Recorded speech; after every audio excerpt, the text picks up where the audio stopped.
मेरा बेटा is in advocate in Haryana high court. वो कहाँ है? जी, कहाँ है बेटा? बेटा चंडीगढ़ है। वो क्यों नहीं आया फिर? नहीं, वो तो एक्चुअली थोड़ा दिमाग से उसी दिन से परेशान है। जी। जी बताइए। जैसा कि डीएसपी साहब ने भी आपको बताया होगा, हाँ जैसे ही ये मैरिज हुई उसके 2-3 दिन बाद ही वो बच्चे को परेशान करने लगी। चंडीगढ़ में वहीं रह रहे थे, हमारे यहाँ वो कुल 5 दिन रुके। 5 दिन में वो लड़के को कहती है प्रॉपर्टी नाम नहीं तेरे, और तेरी कमाई भी अच्छी नहीं है, ये है वो है, मुझे कोठी दिखाओ अपने नाम, कोई प्रॉपर्टी दिखाओ। लड़के ने कहा आपकी इनकम कहाँ जाती है आपके परिवार की?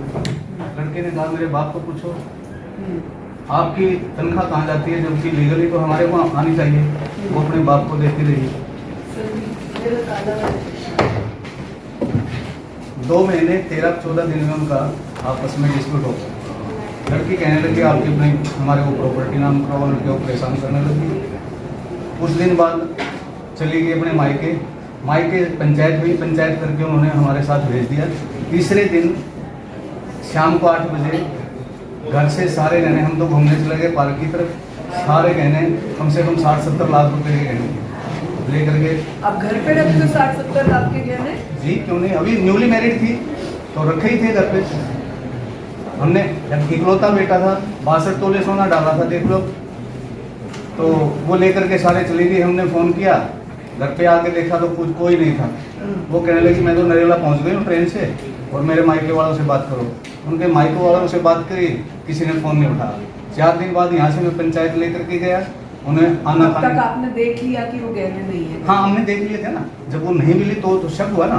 मेरी वाइफ अलमारी खोलते ही देखा तो वो गिर गई, उसको मैं डॉक्टर के पास ले गया, फिर उसको फ़ोन लगाया, उसके बाद फ़ोन लगाया। अब वो दिल्ली मायके है तब से?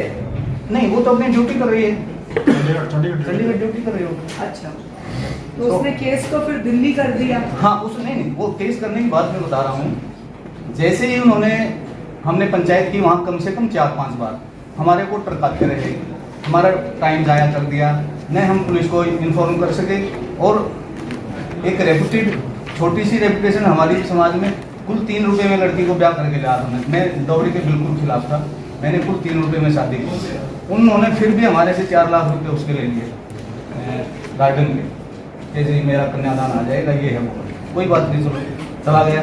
अब 4-5 बार पंचायत होने के बाद उनकी पंचायत फिर आई हमारे यहाँ, आकर के हमारे फार्म हाउस पे रिफाइनरी वो ये लिखित स्वयं लिखित दे करके गए।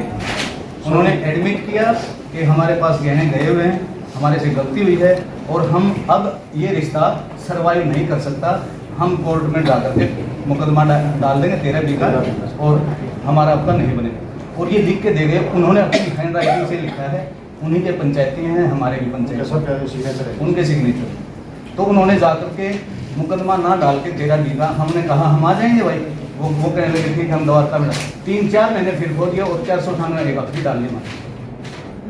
ये है माँ। और जब एडमिट कर रहा है उसका, एडमिट किया उन्होंने, लिखा उन्हीं के हाथ से लिखा, रिटर्न में है बिल्कुल। ये मैं देता हूँ। और सेकेंडरी देना हैबिचुअली ऑफेंडर, एक देवेंद्र छाबड़ा नाम के डॉक्टर के साथ वो उलझी, 4-5 साल उसको ब्लैकमेल किया, और फिर 10-15-20 लाख रुपए खा गया, और उसके फिर 354 का पर्चा दर्ज करवा। Before your marriage? बिफोर हमें तो पता चला, बाद में पता यही मैं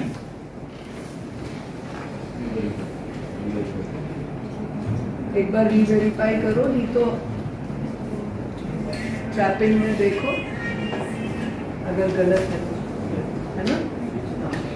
और मैम ठीक है। 35 से 40 लाख रुपए का लोन भी ले रखा है। अच्छा, उसके अपनी बेटी को ब्याने से पहले 35 लाख का लोन और ले रखा। ऐसे कोई करता है अपनी बेटी ने? उन्होंने मायके वालों कहने लगे ये तुम दो।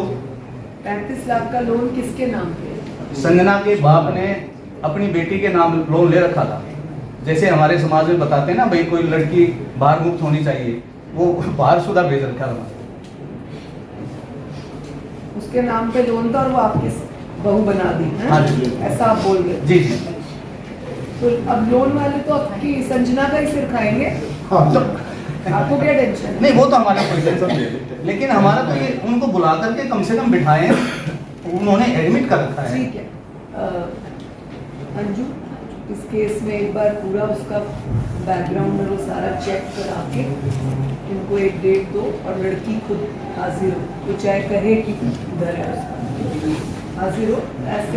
ऐसी लड़कियां तो और हाँ, एक बीच में बात रहेगी मैम, प्लीज मैम। जी जी बताएं। बेटे ने हमारे को कहा 14 मार्च को कि पापा मेरे साथ कोई अनहोनी हो सकती है, I am feeling this very deeply.